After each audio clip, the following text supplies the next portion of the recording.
si daddy tinatamad din mag-drive. Ano ito, day off daw niya ko, no? May kukunin lang kami, kukuha daw kami ng bagoong. Saka mga kapitbahay na rin, mangunguha ng mangga. Hello everyone, I'm Vlogging Gala at ito ang mga gala ko na ibabahagi ko para sa inyo. Food trip, travel, adventure, harvesting, at kung ano-ano pa. Hindi ko man kayo nakakasama ng personal sa mga gala ko, pero sa pamamagitan ng ganitong mga video ay mapapasaya ko rin kayo. Tara! Diretso tayo. Okay, magandang tanghali mga kagala. Magra-rides tayo ngayon, tanghaling tapat. Pupunta tayo sa bahay ni Tita Arlene, yung tita ni Argel, kapatid ni Mama Eva. Dito tayo dadaan sa bayan nila. Ngayon lang ako nakapag-drive ng Matic. Honda Beat yung dala namin. Nagpahinga kami kay Kulas. Kasi si daddy tinatamad din mag-drive. Ano ito, day off daw niya ko, no? Malayo-layo din yung pupuntahan natin. May kukunin lang kami, kukuha daw kami ng bagoong. Saka mga kapitbahay na rin, mangunguha ng mangga. Diretso pa de.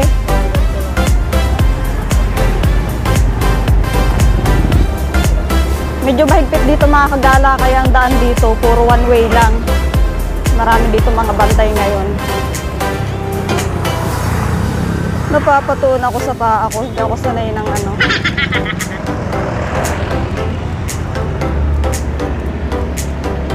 Ito yung park nila, mga kagala, parting kaliwa. Ayan, I love Nasugbu. Hindi pa ako nakapag-picture dyan. Pabalik-balik kami dito, pero hindi pa ako nakapag-picture dyan. Diretso pa tayo, de. Pangalawang kanto kaliwa.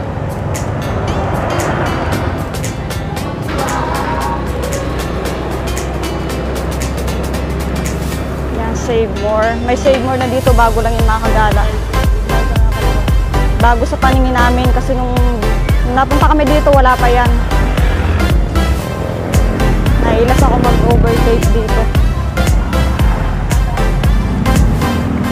Dito di, kaliwa tayo.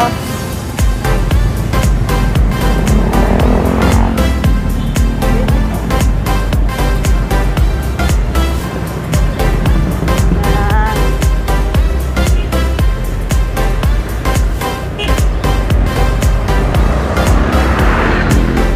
Init ng gala namin. Isang beses pala ako mga kagala nakapunta doon kay Tita Arlene.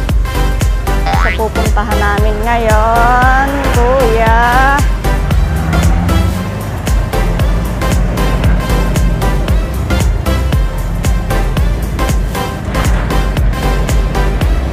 Itong lugar na to nila Argel mga kagala, ano lang siya. Sabi nga ni Argel, ang paglalarawan niya para daw tong kahon kasi ikot-ikot lang.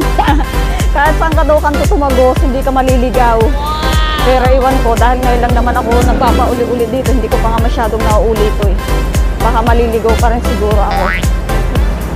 Next time namin kayo gagala sa mga galaan talaga dito sa mga resort. Next time na lang kapag magpapakaabala muna kami kuno. Magbibisi-bisihan muna kami umpisa bukas. Kasi kaya naman kami pumunta dito para maghanap buhay. Hindi mag-focus para gumala. Singit-singit na lang yung gala. Tapos syempre pag gumala kami, share ko rin sa inyo para makita nyo naman dito kung anong meron sa Nasugbu, Batangas. Dito tayo kapon kumain. Daan na namin kapon yung kinainan namin ng goto. Naiinip ka din sa akin? Hindi ako nag-overtake.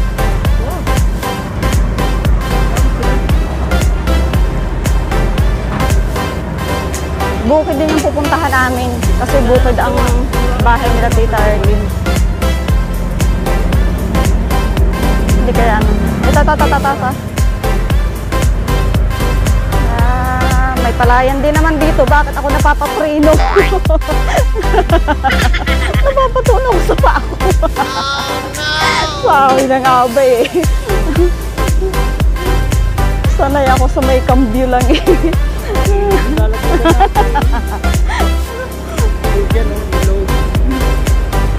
Sakto lang.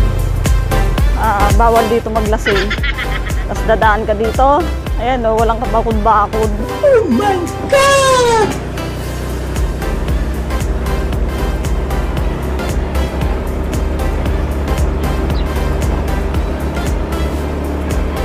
tayo bumilis-bilis dito kasi wala na masyadong mga sasakyan. Ba't parang unang punta natin dito, di parang ang layo?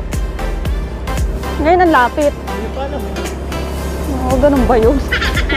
Ang ganda dito mga kagala, o kitang-kita yung papuntang Pico de Oro, yung bundok. Ang tindi sa lang day, kaya mo yan. Ayan o, balubundukan mga kagala.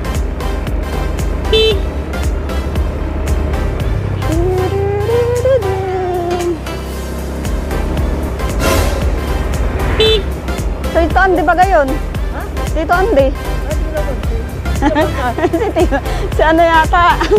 Ang pangalan nun, yung pamangkin, pinsan mo? Jologs. Dito Andy. Saan ba ni Tita Arlene? Dito mga kagalaw, mayroong kanal, mga kangkungan, mga water lily. Pala marami pala dito din water lily. Malayo pa.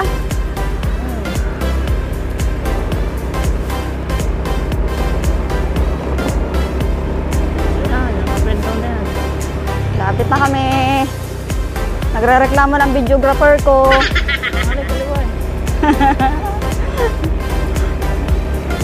Yan, dito na kami itong bahay na itong mataas.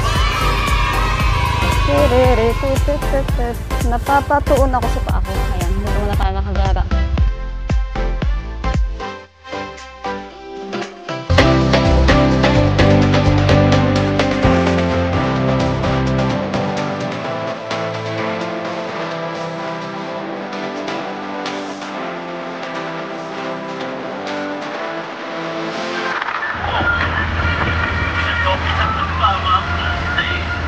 Talagang food trip at gala to.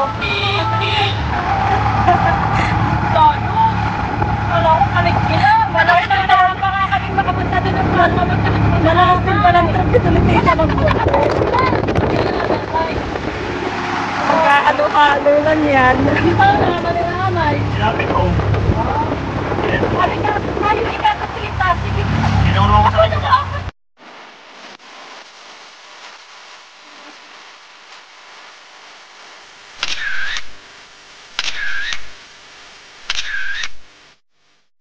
La